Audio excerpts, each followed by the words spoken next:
দেখো সবাই, আমরা এই যে যাচ্ছি, এটা হচ্ছে ডিভিসি ব্রিজ।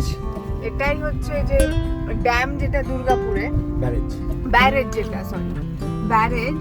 তো সেই ব্যারেজটার তলা দিয়ে যাচ্ছি। এটা কিন্তু অ্যাকচুয়ালি দামোদর নদী এখান দিয়ে বয়ে যায়, কিন্তু ওদের রিপেয়ারিং হচ্ছে এই এই ইয়েটাতে, ব্যারেজের রাস্তাটাতে। তাই জন্য ওই রাস্তাটা বন্ধ করে দিয়েছে এখানে, দিয়ে আমাদের এখানে জলটাকে ওরা ধরে রেখেছে, দিয়ে রাস্তাটা খুলে দিয়েছে যাতে এখান দিয়ে আমরা যেতে পারি। অ্যাকচুয়ালি ভেবে নাও এখান দিয়ে পুরো রিভার বেড, পুরোটাই রিভার বেড। এই যে গেটগুলো দেখা যাচ্ছে, এটা ব্যারেজের গেট, পরিষ্কার নিশ্চয়ই বুঝতে পারছে। সব বন্ধ করা, লক গেট তো এগুলো। লক গেটগুলো, স্লুইস গেটগুলো বন্ধ করা আছে।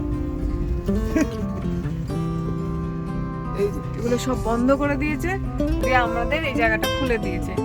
মানে অ্যাকচুয়ালি এখান দিয়ে নদীটা বয়ে যায়, এটা পুরো নদী, মানে আমরা অ্যাকচুয়ালি নদীর ওপর দিয়ে যাচ্ছি আর কি। দামোদরের জলের ওপর দিয়ে, দামোদরের জলের ওপর দিয়ে যেটুকু জল এখানে যে আজকে আছে, এটা কিন্তু অ্যাকচুয়ালি দামোদরের জল।